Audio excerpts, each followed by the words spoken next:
Hello everyone, how are you? Happy Monday morning. I pray you are doing well. You're up and early. There was a short notice to this live, and it has really given us so many challenges in starting it, but finally we are here.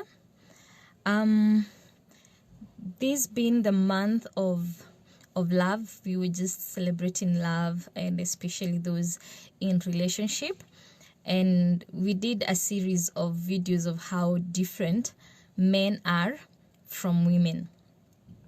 The men and women are very, very different in how they see things, how they interpret things, and even how they approach things. So we did, for example, how the word love means something different to a man and something different to a woman. How when a married couple say that things are difficult, they are not, the man and the wife in the same marriage are not talking about the same thing. So if you're new to this platform, kindly go back and check on those videos. They're short, just one minute or 2 minute video clips, and just see how different women and men are. Yet, with all our differences, God has put us together in the institution of marriage, and there are marriages which are thriving. Yours may not be there yet, but there are marriages which are doing very well, and it's actually possible.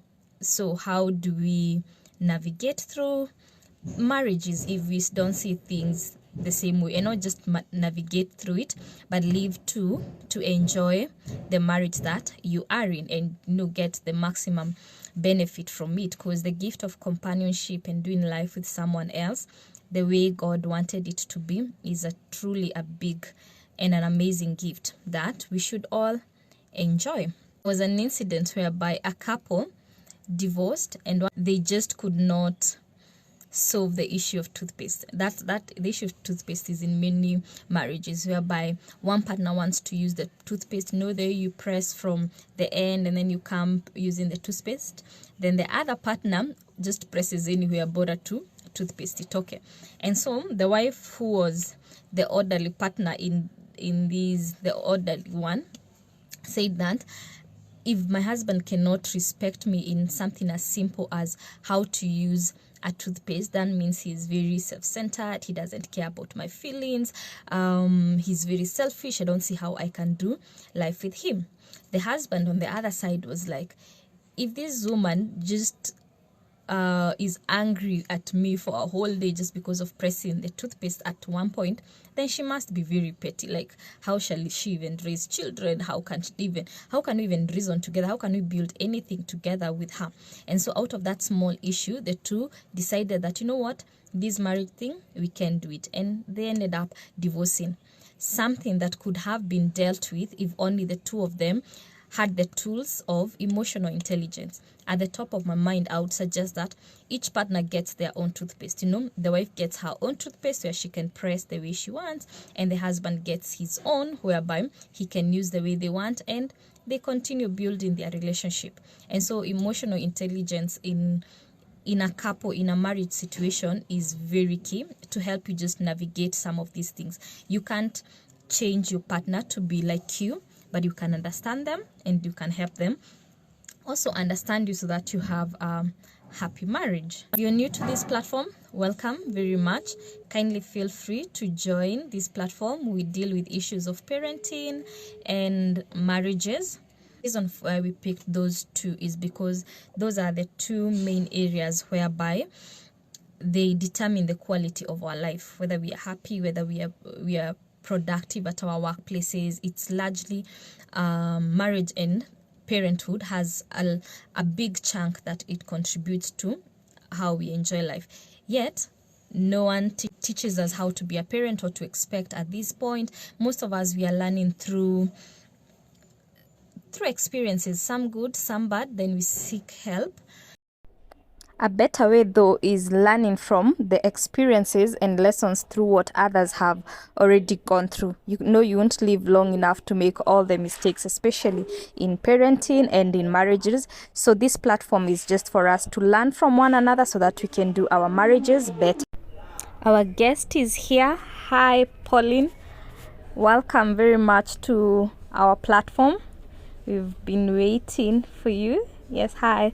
Thank you very much for honoring us with your time and your wisdom this Monday morning. I know you have a busy schedule, but thank you very much for giving us your time. And so, just so that we get directly to it, today we are doing emotional intelligence, and I would want us to just start with a word of prayer. Then I'll allow you to just take it up and answer the questions you have at the end of the live. I'll also share your number and contact for those who would want to talk to you later.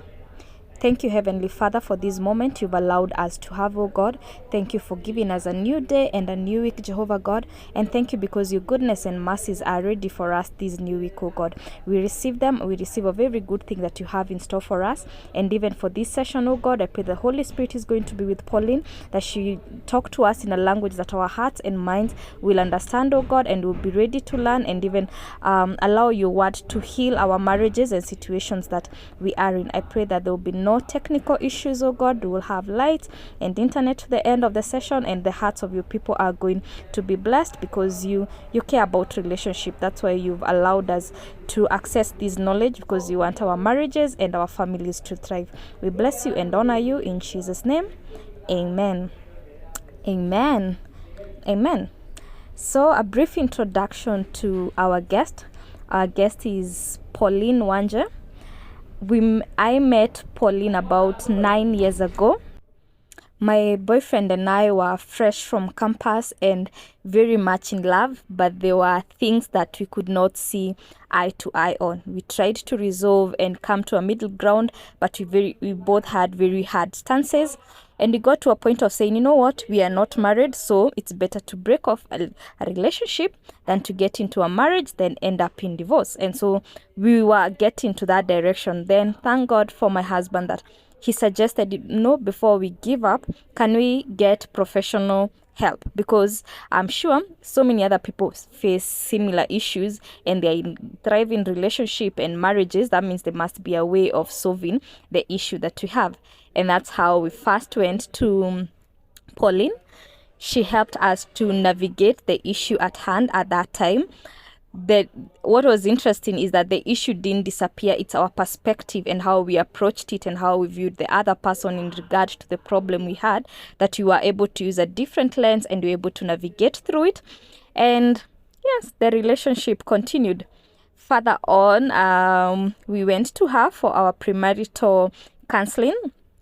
And I can say they were very successful. We just clocked our 7th year in marriage. It hasn't been easy. There has, of course, been conflict and everything else that goes into two people building a home together. But the information we received prepared us, and it gave us the tools and the wisdom to look at those situations and to navigate through the things that came into our marriage, because the concept remains the same. I think of marriage therapy and counseling as, imagine you going to a different country or a road. You're traveling on a road that you've never been to before. It's a smooth road, but you've never been there, so you don't know where bumps are, where potholes are, where there's a school, where there's a river. You have no idea. So you rely on the road signs that are on the road to just help you know, at this place I can go at 120, here I need to go at 30 because there are potholes, here I need to go at 10 because there's a school ahead and I don't want to risk hitting a child, and so on and so forth.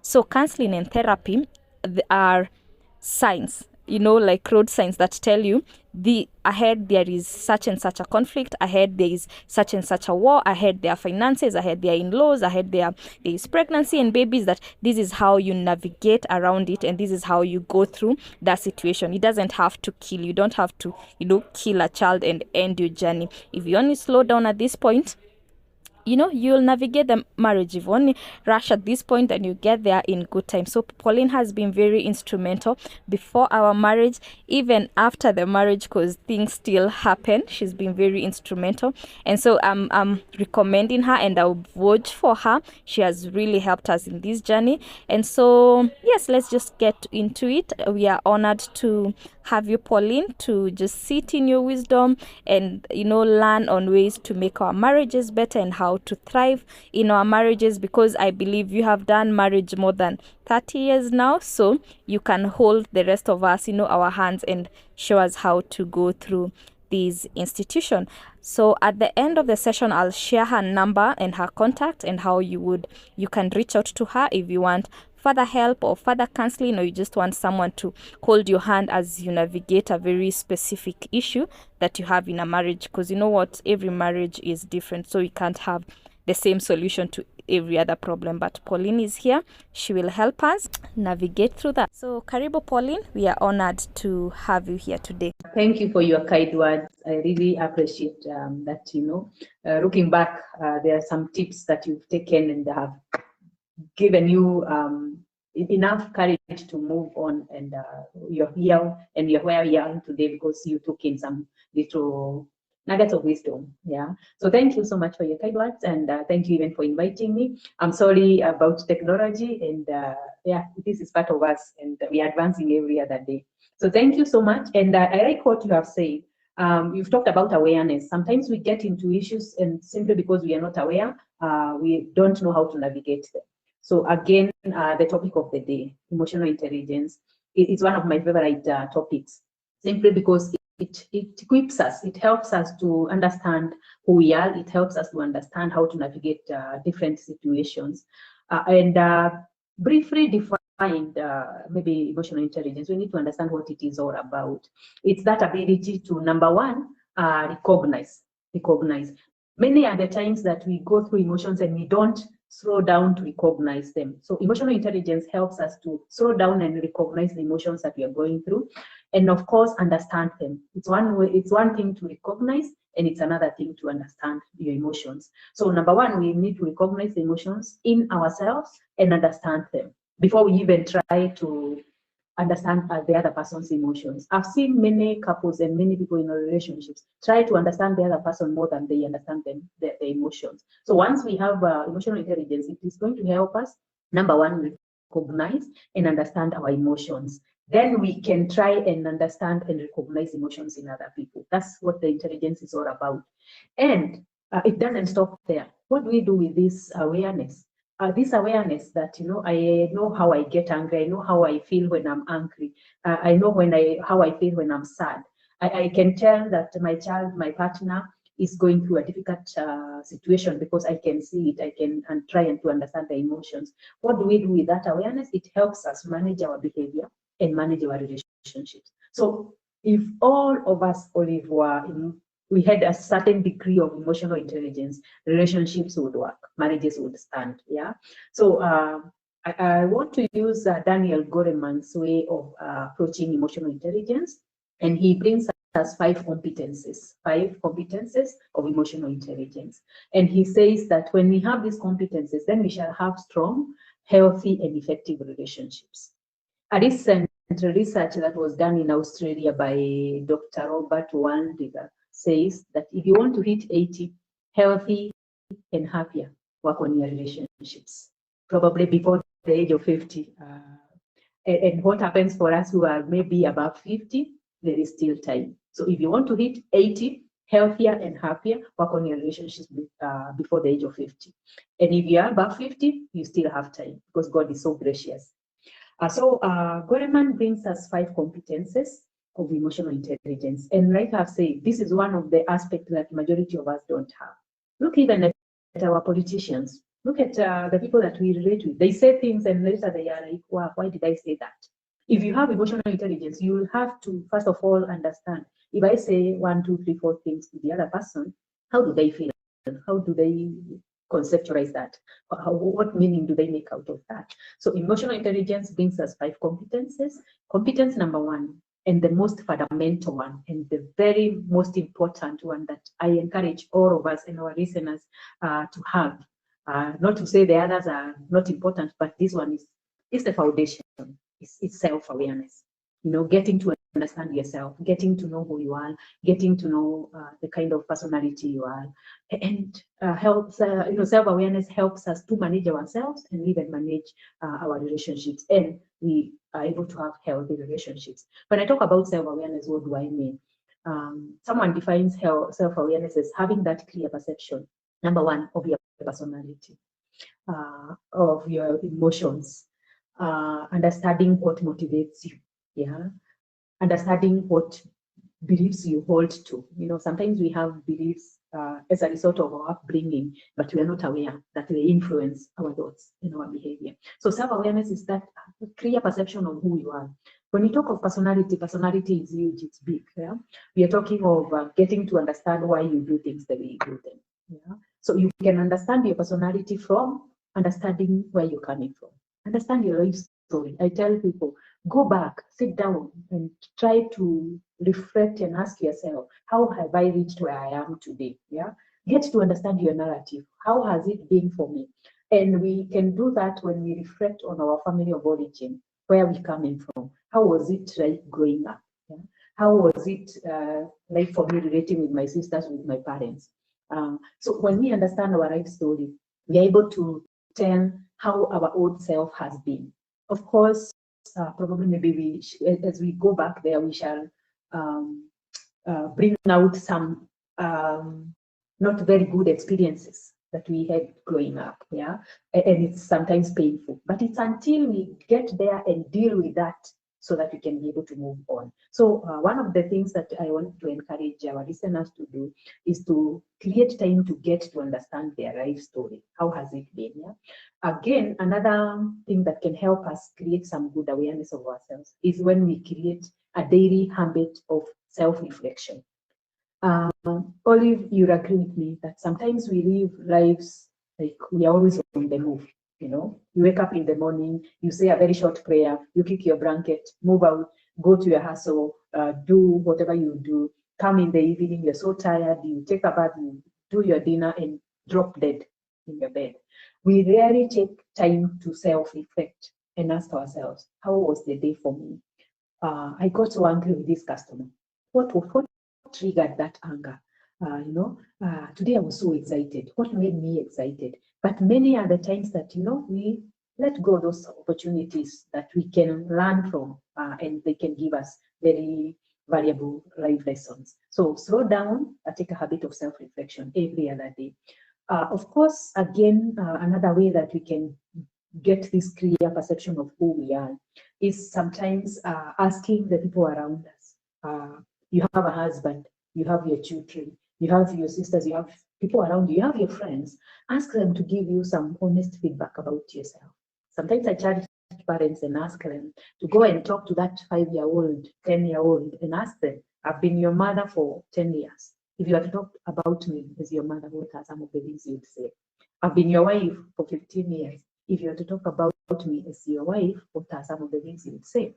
Of course, don't expect everything to be positive. Yeah. Sometimes our children are very honest. They will tell you in black and white, mommy, you're this, mommy, you're that. Yeah. But that helps us to now take time, me time, and ask myself, why did my child say 1, 2, 3 things about me? What is it that I need to start doing different so that I can be present, I can be available for them? Why did my partner say that I'm rude, if only I would change 1, 2, 3 things? It is a point of getting feedback from the significant people around us. And it helps us get to understand ourselves better. So self-awareness is very important. Another thing that, in fact, came out on Friday, I had a dinner with some 65 young adults. Yeah, some are already married, others are working, others are in a relationship, and we were talking about why we love the way we do.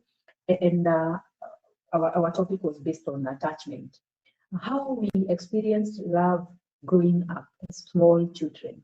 I'm sure, Olivia, you're a mother. Your babies, they have their own way. Each one of them individually have their own way of how they experience your care, your love, and you're being there for them. Each one of them individually, and how we experience love growing up sometimes shapes the way we experience love in our adult romantic relationships.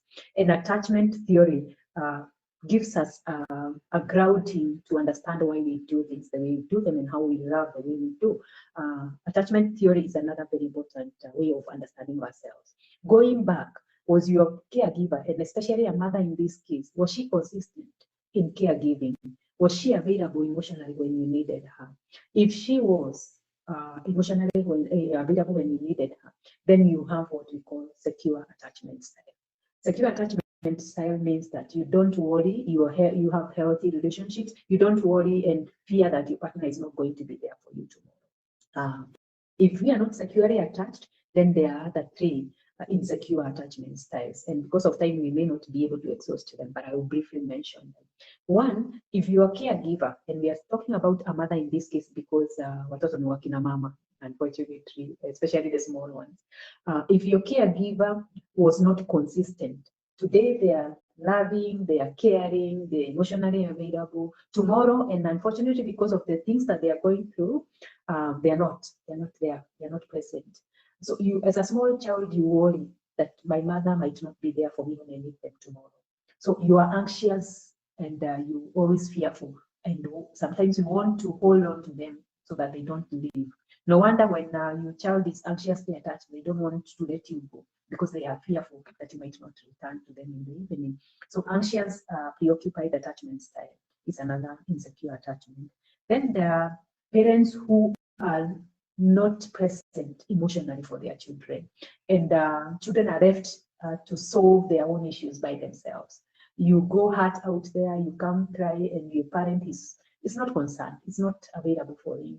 So you tend to internalize your pain and keep issues to yourself so that you don't want to be hurt because you don't want to vent out, and then the person you're venting out to is not available for you. So sometimes you want to hold things to yourself. So this brings in the avoidant attachment style.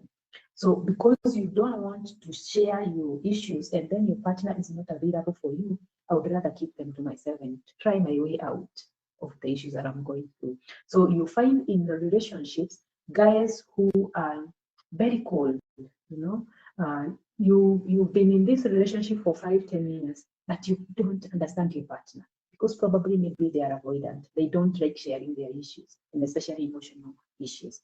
And then finally, we have disorganized, disoriented attachment style, which is as a result of dysfunctionality at home. Sometimes children who go through abuse when they're small, physical, sexual, emotional, whatever kind of abuse, they're disorganized. They don't know whether to trust. And especially if the abuse comes from a significant security figure in this child's life. Let's assume it's a father who tries to defile the daughter, or it's a mother who is physically abusing the child. That's a significant security figure for that child. So when that parent or that caregiver is the one who is abusing, or who is abusing this young child, the child doesn't know, do I trust them? They care, yet they hurt, they are disorganized. So even in adult relationships, when we get into romantic relationships, we are so disorganized in our thinking and in our thoughts. So that's awareness, very, very important. And that's why I'm encouraging all of us to seek to understand who we are before we get to understand the other person. That's what emotional intelligence brings us, that we get to understand ourselves. And this is the foundation. When we are so self-aware, the other 4 competencies will be very easy for us to handle. So that's self-awareness, one of the competencies. The other competence is self-regulation. Self-regulation comes with strategies and skills of coping with stress. Hans Rey, the author of some of the theories we use in stress management, says that the only person without stress is a dead person. So as long as we are alive, we will encounter stress every time of our day, every time of our years, every now and then we will encounter stress. But how do we manage? How do we cope with this stress? So self-regulation helps us to manage our stressors. And because we can't live without stress, how do we manage stress when it comes? One of the things that we need to understand is that stress shuts down the ability to feel, the ability to think rationally. And if we are not able to manage our stressors, chances are that we are going to go down with what doctors are calling stress-related diseases.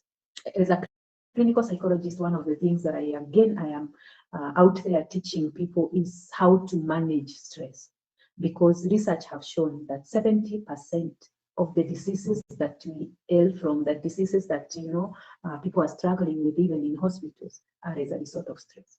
Cancer, diabetes, blood pressure, name them. Because when we are under a lot of stress, the stress reduces or affects our immunity. So we are prone to getting illnesses here and there. So managing stress is very, very important, and it comes with self-regulation. Again, when we talk about stress, one of the things that I also encourage people to understand is that stress affects every part of your body. It affects your emotions, it affects your brain, it affects your digestive system, it affects your reproductive system. No wonder you'll have people dealing with reproductive health issues because of stress. It affects every part of you. So we need to learn how to manage our stressors. So that's self-regulation, competence number 2. Competence number 3 is empathy. Yeah. One of the things that we are lacking as individuals, as families, is empathy. And empathy does not equal to sympathy. Like when I am going through a situation and it is painful for me, and you tell me, oh yes, sorry, Pauline, that's just sympathy. But when you tell me, I can imagine how this is for you. I can imagine what it is that you're going through. You're trying to get into my situation. So empathy, simply said, is that ability to try and imagine what the other person is going through. Yeah. Sometimes we say it's getting into the shoes of the other person, which may not happen. You may not get into my shoes, but you're trying to imagine what it is that I'm going through, so that we don't again get stuck. I don't want to get into your shoes and I get stuck with you. Yeah. So empathy is one of the things that we need in relationships. And as a parent, when you empathize with your child, when they come and tell you that, mommy, so and so stole my pencil, and probably the pencil, you had seen the pencil was this small, and you're like, sasa hiyo pencil kadogo hivi, mbona kakusumbua hivi? Don't worry. But probably maybe that was a precious gift to this, or a precious item to this child. So empathy means, oh, he stole your pencil, but your pencil was small. But I can try to imagine what it is for you to lose that pencil. Talk to me about it. And they will tell you why they are paining because of that small pencil. So empathy tries to bring to us to try and feel what the other person could be going through. Your partner comes, and especially these very hard economic times that we are having, your partner comes and tells you that, I am worried because I've just gotten a termination letter from my employer. And you are there as a wife and you're telling me, sasa hiyo ni kitu ya kushtua, si utatafuta job ingine tu, empathy means that you try and imagine what it is for that person to receive a termination after 10 years of service. So empathy is another competence that majority of us are missing out on. So we need to be empathic if we want to have healthy, effective relationships. Then the other competence is self-motivation. Like I've said, sometimes I worry about our health, me included, because I'm also human. Because the lives that we are living, we are always in a hurry. We rarely take time to integrate and incorporate humor into our relationships. I've heard this saying, and probably you have also heard it, that if you see a couple driving in the streets of Nairobi, they're engaging in a conversation, they are happy, then that's some pango, that's a side chick. Because people feel and people think that couples cannot have healthy, happier conversations and laugh about everything. We are so serious, living lives like I don't know what example to give. You look at people in a couple seated in a hotel. In fact, the other day, I went into a hotel and I was having some lunch that I had work that I had done, and a couple came in, and I guessed in my mind that these guys would be dating because they were deep in conversations. But look at us who are in marital relationships. You go out with your partner, you're looking at this wall, your partner is looking at the other wall. We are following the waiters as they go. We have nothing in common. I encourage us to incorporate humor into our relationships. And when we do that, life becomes easier. Laughter is good medicine. So let's incorporate rituals as a couple, as a people in one relationship. Let's look at rituals that can bring us fun. Yeah? Going out, making, and you know, we don't have to have very expensive dinner or very expensive night outs. Like an evening together, making coffee, even in your own house, and have a moment to catch up on each other. Remember your days. Ask each other, do you remember when we first met? Can you remember what I was wearing? Do you remember where we met? You know, there are so many things that we can talk about as couples, but because we are not aware of this, sometimes our lives are very gloomy. And finally, we are talking about social skills. Social skills helps us to be able to relate with each one of us in a healthy way. You're working, probably you have employed people in your organization, you have your sisters and your brothers, you have your neighbors. Social skills helps us to relate with other people in a healthy way. And of course, you can imagine you can't have social skills when you don't have self-awareness, when you're not able to self-regulate, when we are so gloomy in our lives, we don't have fun and we can't empathize. So social skills depends on self-awareness, depends on self-regulation, depends on empathy, and depends on self-motivation, so that now we can have healthy, happier relationships. So if we want to hit 80, healthier and happier, let's work on our relationships. Maybe I can ask two questions. The first one on stress. So is there stress in a marriage situation? So at the bottom of your screen there's like a microphone. You can mute it. And then yes. So question number one, maybe something has happened and you stressed out, and then now you still have to live with this person, see them. How do you handle that so that the stress does not, pour out to the rest of your day and to the children? That's question number one. Then question number two, there are two situations. Let's say we have a couple. So this morning the husband knows that he's going to work early. So he prepares himself very silently and then leaves without waking the wife up. To the husband, he thinks that's a good thing because I know she's tired. I've allowed her to continue class. There's no need to wake her up early and her day starts at 8.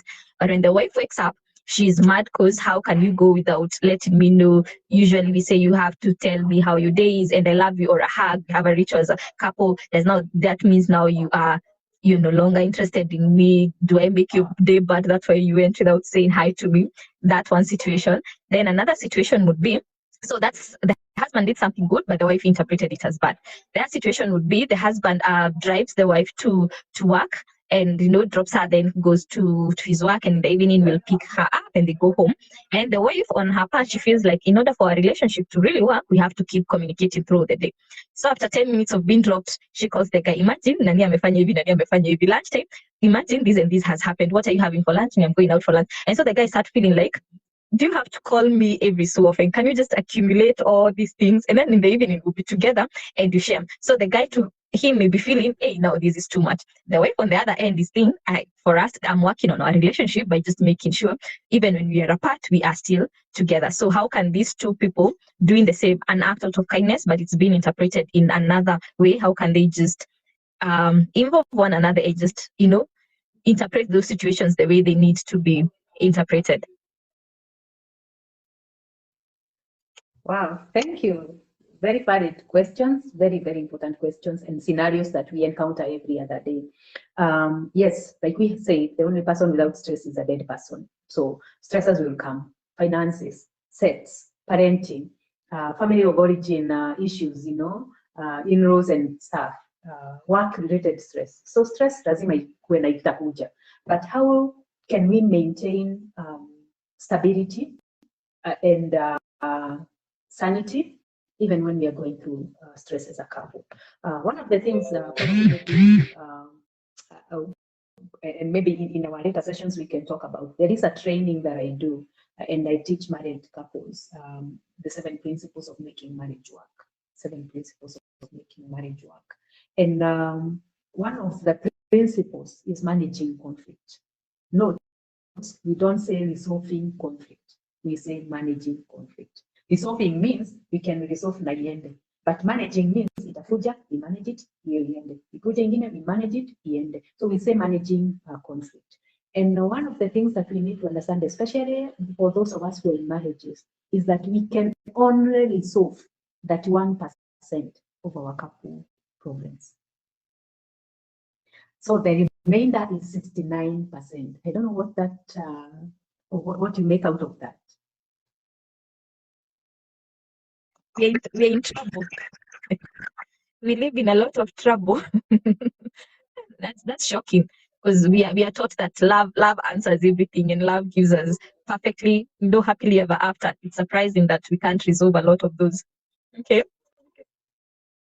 Yeah, it's amazing. And you see, we kill each other with words. We fight physically, trying to resolve 69 that can never be resolved.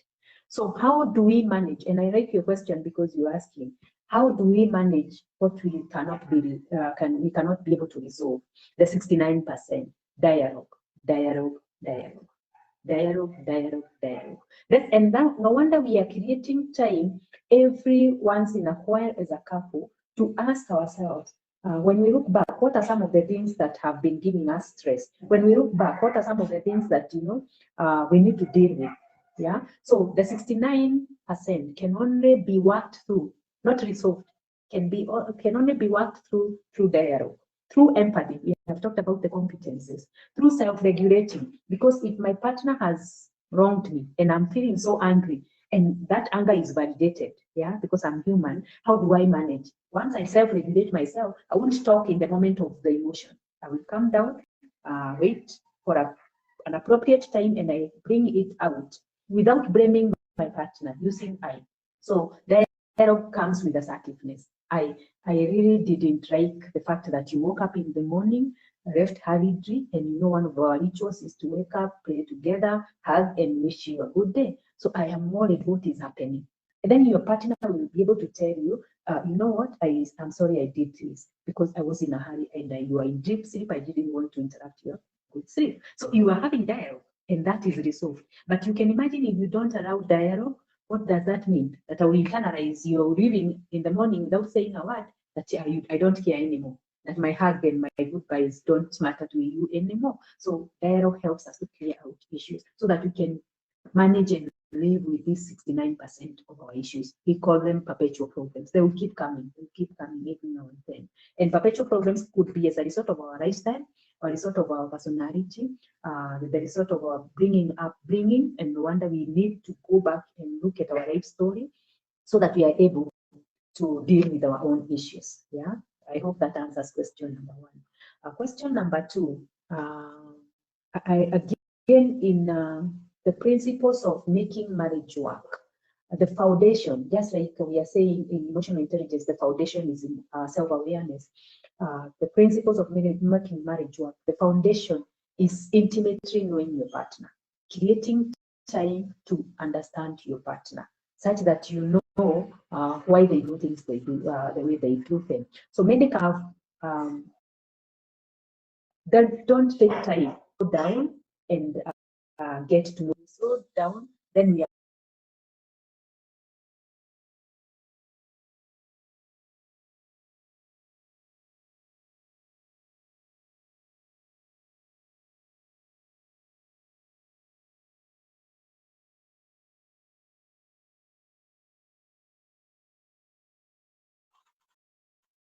We've lost you a little bit.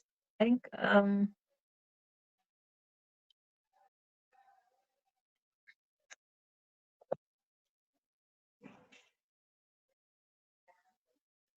eh, we have. Oh, she's back. She is back. It was a very interesting point. You don't want to miss it. I think it was the data. So she is back. Let her explain to us how to intimately know your partner. Hi, Pauline, we lost you at intimately know your partner. So kindly take us from there. Let me mute. Sorry, I don't know. It's just suddenly stopped. I don't know what was happening or what has happened. Yeah, so creating love maps. Today, Olive, if you want to go to a place you have never been, Can you go back to intimately know your partner? That's the last one we heard from you. Intimately know your partner. Yeah, that's what I'm trying to explain. Yeah, so I'm saying if you want to go to a place you have never been, And now that you have smartphones, you just ask Google, Google, I want to go to Marsabit County. I want to go to a particular village, and you give Google the name, and Google is going to give you a map. And sometimes we ask for direction from where you are. So Google is going to direct you into where you're going. Creating love maps, intimately knowing your partner, is a conscious effort that we take to get to know. Just like Google gives you details, there is a river here that you're going to cross, there is this shopping center, there is this forest that you need to be careful about. Google gives you all the details to get you safely to where you're going. But look at us as couples. We don't take time. We don't create time to get to know our partners. And sometimes it saddens me, especially for the young people. They are getting into relationships, and especially in marriage, because of all the wrong reasons. Because this person is driving an X-ray. This person dresses very smartly. This person is in a very nice job. What will happen tomorrow when they don't have what you got attracted to? So getting to intimately know your partner is a conscious effort that we need to take in a relationship. And how do we do that? It is until we create some small rituals as a couple. Today, all of your children may be young, but trust me that in a few years, you will go back to where you started with your husband. So if you have not created a good relationship with your husband, no wonder we are having people divorce at 70. No wonder we are having people quit their relationships when their children have grown. And you keep asking, why now wait until you have struggled all these years and then you quit this relationship? It's because we have not created a nice map. We have not created a nice foundation. So I want to encourage us to intimately know our partner. And that's what emotional intelligence started by telling us, that it is that ability to understand and recognize your emotions and recognize the emotions in the other person. So that with that awareness, you can be able to manage your relationship and manage your behavior. So once we create this love map, we know intimately know each other, then we are able to maneuver and push through these relationships. I don't know whether your question is answered. Yes, I'm tempted to ask a last one. What are some of like the basic ways that or rituals that we can try incorporate in our marriage so that these things, the intentional part, can become practical? Because as for me, I've been in a situation whereby you're thinking, what difference does it make if we sit in a restaurant together while we were at home seated 2 hours together? So you end up spending a lot of time together, but none of it is about the two of you. Either you're working together, you're traveling to work together, mnaenda ushago. So it has everybody else except for your marriage. So what are some of the small intentional things you can do to just prioritize the marriage? Wow, a nice question. In fact, the other day someone asked me, we spend a lot of time together, but we are not friends, we don't connect. And I asked, when you spend time together, what are some of the things you do? The rituals to connect. And in fact, this person said that imagine we can have dialogue about everything else, politics, religion, family, everything else, but not us. Yeah. So they talk about everything else, but not themselves. So one of the rituals is, talking about us, me and you. And we ask open-ended questions to get to know the other person. Like, for example, a question like, you make it a ritual to catch up on each other every evening when you come home. How was your day? And don't ask your partner how his day was, and you're busy in the sink washing dishes. Undivided attention. It is consciously, effortfully making a point to sit down and listen to your partner. When you ask, how was your day? You're not just asking how his day was and just for what do you call it? For the sake of it. No, you're asking because you consciously want to understand how it was. Sometimes women are accused of jumping into finishing statements and conversations for our partners. So they start saying how their day was. Oh, imagine I went to All Soaps, and then there was this jam. Hey, yeah, All Soaps. Hey, wachana na jam ya All Soaps. Oh, in fact, hata mimi the other day. Then it stops being his story and it becomes yours. So one of the other conscious efforts that we need to take is actively listening. Yeah. when they start talking, give them time to talk. Don't interrupt. Many other times we finish even sentences for our children and they get pissed off, they get annoyed. Mommy, that was my story. You sit down and let me finish it, and then you can come in. Yeah. So those are some of the little things that we need to do, and we can't do that without self-awareness. If I'm so talkative, I need to catch myself wanting to speak. I need to. That's what self-awareness is all about. I want to catch myself wanting to jump into this conversation and allow myself, call myself, Pauline, please slow down. This is not your story. Please sit down and listen. Please sit down and concentrate on what it is that is being said. If we don't have self-awareness, we might not be able to do that. Yeah. Some of us, because of our baggages and our hurts from our past, we are not able to be present because probably you've been hurt in the past. So you're asking yourself, so what nikimwambia, they won't be there for me. Yeah. So it's there in the need. So you let their partner speak, and then when they ask for your opinion, you're like, I don't know what to say. Yeah. So we need to have clear self-awareness of ourselves so that we can be present enough for our partners and for ourselves. And of course, another ritual that we can do, praying together as a family, reading the word together, and teaching our children that this is a ritual that we do as a family. Yeah? Going to bed at the same time. Listen to how couples do. You go to bed at 10 and he's going to join you at 2.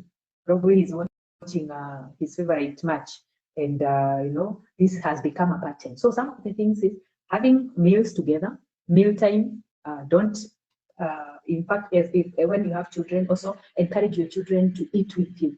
Yeah, it's mealtime. Let's all sit together and eat. Yeah, rituals like going to church and going to your place of worship together, praying together. Helping out each other together. Yeah, those are small things that can bring in a connection that is powerful. Yeah, so there's so many rituals. Maybe my ritual may not work in your relationship, so it is you as a couple to identify what works for us. And probably, Olive, as you come in, I'm excited that one of my colleagues, Jesu, is here and he's listening, and I really thank God for him. I think so. I think because of time, I'll allow you to sign off, but maybe you can tell us what you do. You've mentioned about the program you're doing for the 7 principles of making a marriage work, how we can get to you or join such program, and how we can benefit. Maybe probably you've touched on something and someone is stuck about their life story and how it's affecting their marriage. You can tell us how we can get to you. I remember for us, what worked for us and the light bulb in our first meeting was that the way we were behaving with one another is because we were both firstborns and we were used to being the leaders in our home, and that's why in our marriage or in our situationship, we could not allow the other person to speak. So I know situations are different, so you can tell us how we can get to reach to you, your platforms, maybe your office, your contact number. That would be very nice. But before you go there, last question would be, one of the questions that is raised so much in this platform in marriages, as you said, we are no longer emotionally connected. And so a lot of infidelity has happened. And once you bring in the Christian perspective, one question that I'm always asked is it possible for our marriage to be healed when infidelity has happened? So you can touch on it briefly, and as you tell us how we can reach out to you for further interactions. Thank you, Olive. I wish we had time. In fact, I had to push my appointment for 11 forward because I really felt this was very important for us to do. Infidelity. Yes, marriages are dying every other day because of infidelity. And sometimes when we think of infidelity, we think of sexual infidelity, but many marriages are dead as we speak because of emotional infidelity. Emotional infidelity is, we have smartphones.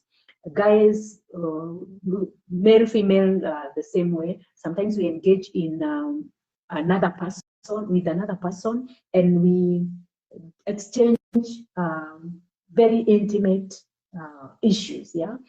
So you might think that your partner is not cheating on you because they have not physically slept with someone else, but they have been infidel because of the text that they send. Yeah.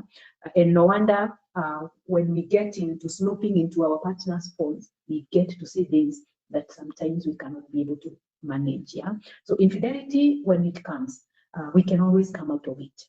It is it is doable. We can heal from an infidelity if the two partners are willing to work through it, and especially with a specialist, a marriage and family therapist, so that we can understand why did it happen in the first place. What is it that we can do to prevent a future occurrence of the same? But we cannot do that. I cannot do that alone. My partner cannot do that alone. We sit together and ask ourselves, what happened? And again, as we deal with this, we encourage us to separate the problem and the person. Sometimes because of lack of doing that, we mix the two and we are not able to come out of it. So when we separate that, yes, we are dealing with infidelity. It is not because of your infidelity that we are here. We are dealing with infidelity. So how can we approach it? I want to assure whoever is listening here, and probably maybe this is your struggle, you can heal from it as long as you seek professional help. Majority of us, sometimes we go to our parents, we go to our friends to seek help, and they will always give you advice. But when you go to a professional, a trained professional, marriage and family therapist, they are going to walk you through it. It is a systematic way of dealing with it until we get to forgiveness. And remember, forgiveness is not forgetfulness. Forgiveness helps us to understand that holding on to this is not healthy for me. Remember, we talked about managing stress. When we hold on to bitterness and anger, it kills us. Nelson Mandela said, bitterness and resentment, holding on to it is like drinking poison and expecting the other person to die. Yeah, so we need to deal with our issues. Yes, lastly, how can you reach out to me? I have a Facebook page, Pauline Wanje. Just seek to find Pauline Wanje, Google Pauline Wanje, you'll find me there. You'll find my contact and my email address. You can always reach out to me, wanjepauline@gmail.com. Just drop a note to me and then let me know that you're interested in my services, and then we can pick it up from there. I am not alone in this profession. Like I said, Josu is here. He's a clinical psychologist and a marriage. Dr. Josu Mudwera is a clinical psychologist and a marriage and family therapist. We are so many of us. You can always get help. Please reach out. Don't die with your issues. Help is available, and we can live our lives. We can hit 80 healthier and happier. God bless you all. Thank you, Oli, for having me. Thank you very much. Thank you so much. We've learned a lot. I've learned a lot personally. I also wish we had more time. I think we'll create more time because like every topic you're thinking, maybe we could have gone a little deeper on that. But that's a good brief for anyone who is unmarried, the things we need to process and look out for and what to deal with. If it's okay, I'll share your number also at the end of these. Okay, thank you very much. I'll share your number at the end of this live so someone can directly just reach out to you. Maybe I can add she's based in Nairobi. If someone is not in Nairobi, how can they reach you? You do online sessions? Yes, I do online. Yes, I do. So if you're not in Nairobi, she can also be reached via online, and she'll be there to help you. So thank you very much. We wish you all the best, Pauline, for the rest of your day and all your endeavors and all the people you're blessing and all the marriages that God is using you to restore. May He keep you past 80 so that we can help more and more in our generation. Thank you also to your colleague. You're always welcome in this platform. We will keep reaching out to you. We appreciate. Thank you very much, and God bless you. Thank you so much for having me. God bless you. And yeah, let's work on our relationships. Thank you so much.